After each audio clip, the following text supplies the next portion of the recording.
చిన్నప్పుడు మనందరం బోలెడు కథలు వినేవాళ్లం కదా. వాటిలోంచి ఓ సింపుల్ కథను తీసుకుందాం ఈరోజు. దాని లోపల ఎంత పెద్ద నీతి దాగుందో చూద్దాం.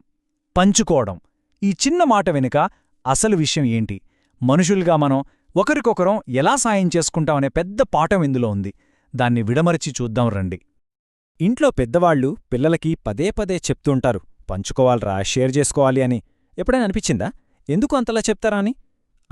సరిగ్గా ఈ ప్రశ్నతోనే మన విశ్లేషణ మొదలవుతుంది. ఇది కేవలం ఓ మంచి అలవాటు మాత్రమే కాదు, మనమంతా కలిసి బ్రతకడానికి అవసరమైన ఒక మూలస్తంభం లాంటిది. సరే, ఇక కథలోకే వెళ్దాం. మన కథలో హీరో ఒక కుర్రాడు, పేరు రాజు. రాజు ప్రపంచం ఎలా ఉంటుందంటే అంతా తనదే, అన్నీ తనకోసమే. అతని దృష్టిలో నాది తప్ప ఇంకో పదం లేదు. ఒకసారి అతని ప్రపంచంలోకి తొంగి చూద్దాం. అదిగో మన రాజు. తనకి ప్రాణమైన ఆ బంతితో తెగ ఆడుకుంటున్నాడు. ఆ పార్కులో చూస్తే తాను తన బంతి, అంతే, ఇంకెవరూ లేరు. అంత ప్రశాంతంగా తన లోకల్లో తనున్నాడు. దీన్నే ఒక రకంగా ఏకాంత ప్రపంచం అనొచ్చు. సైకాలజీలో దీన్నే సాలిటరీ ప్లే లేదా ఏకాంత ఆట అంటారు. అంటే తన సంతోషం, తన ఆట అంతా తన గురించే, ఇంకొకరితో సంబంధం లేదు. కథలో అసలు ట్విస్ట్ రాకముందు రాజు పరిస్థితి ఇదన్మాట. కాని ప్రశాంతంగా ఉన్న రాజు ప్రపంచంలోకి ఇప్పుడు కొందరు అడుగు పెట్టబోతున్నారు. ఇక్కడి నుంచే కథ అసలు మలుపు తిరుగుతుంది. ఏం జరగబోతోందో చూద్దాం. మిగతా పిల్లలు పార్క్కి వచ్చారు. వాళ్లు రాజుని చూసి ఆ బంతితో ఆడుకోవడానికి అడిగారు. వినడానికి ఇది చాలా చిన్న కోరికలా అనిపించొచ్చు. కానీ సరిగ్గా ఇక్కడే ఒకరి సొంత ప్రపంచానికి, అందరితో కూడిన సామాజిక ప్రపంచానికి మధ్య అసలు ఘర్షణ మొదలైంది. ఈ చిన్నమాట ఎంత పెద్ద మార్పు తెస్తుందో చూడాలి. రాజు సమాధానం చాలా సింపుల్ అండ్ క్లియర్. లేదు, ఇది నాది, అంతే. ఆ ఒక్క మాటతో తన చుట్టూ ఓ అడ్డుగోడ కట్టేశాడు. ఆ బంతి తనది, ఇంకెవరూ ముట్టుకోకూడదు. ఆ మొండితనం గమనించండి. అయితే కథ ఇక్కడితో ఆగిపోదు కదా.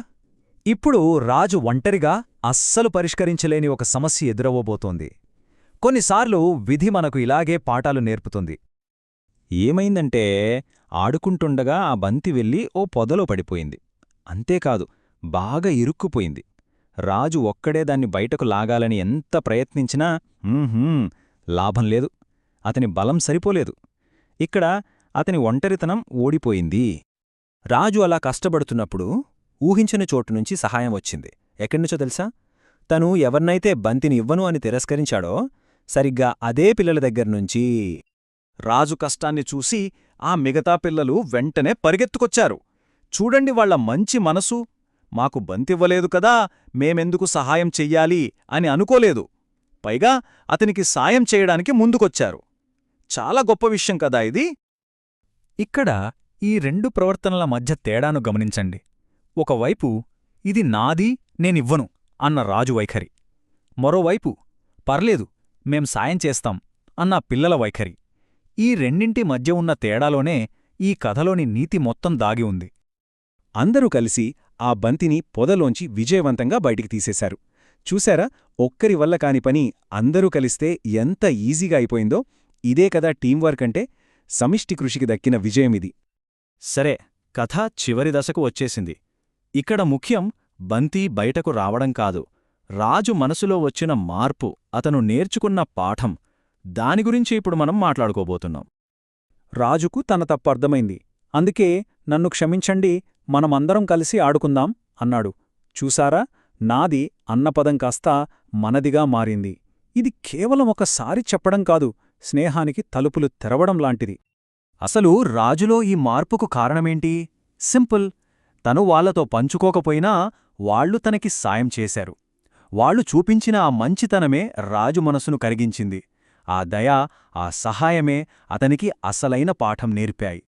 సో ఈ చిన్న కథ నుండి మనం నేర్చుకోవలసిన ముఖ్యమైన విషయాలేంటంటే, మనం ఉదారంగా ఉంటే మన బంధాలు బలపడతాయి. ఒక్కరి వల్ల కాని పనులను అందరూ కలిసి సాధించవచ్చు. ఒంటరిగా ఆనందించడం కన్నా అందరితో కలిసి పంచుకున్న ఆనందమే 1000 రెట్లు గొప్పది. మంచి స్నేహితులు కావాలంటే షేరింగ్ చాలా ముఖ్యం. ఆసక్తికరమైన విషయమేంటంటే, ఆ పిల్లలు చేసిన పనికి సోషల్ సైకాలజీలో ఒక పేరుంది. దాన్ని ప్రోసోషల్ బిహేవియర్ అంటారు. అంటే స్వచ్ఛందంగా ఎదుటివారికి మంచి చేయాలి, సహాయపడాలి అనుకోవడం అన్నమాట. ఇది కేవలం కథలకే పరిమితం కాదు, మన సమాజం నడవడానికి ఇది చాలా అవసరం. చివరగా ఒక ఆసక్తికరమైన ప్రశ్నతో ముగిద్దాం. ఎదుటివారిమీద శ్రద్ధ, ప్రేమ ఉంటాయి కాబట్టి మనం వాళ్లతో పంచుకుంటామా?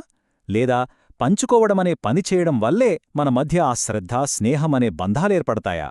ఏది ముందు, శ్రద్ధ, పంచుకోవడమా? ఈ కథ మనల్ని ఈ దిశగా ఆలోచింపజేస్తుంది.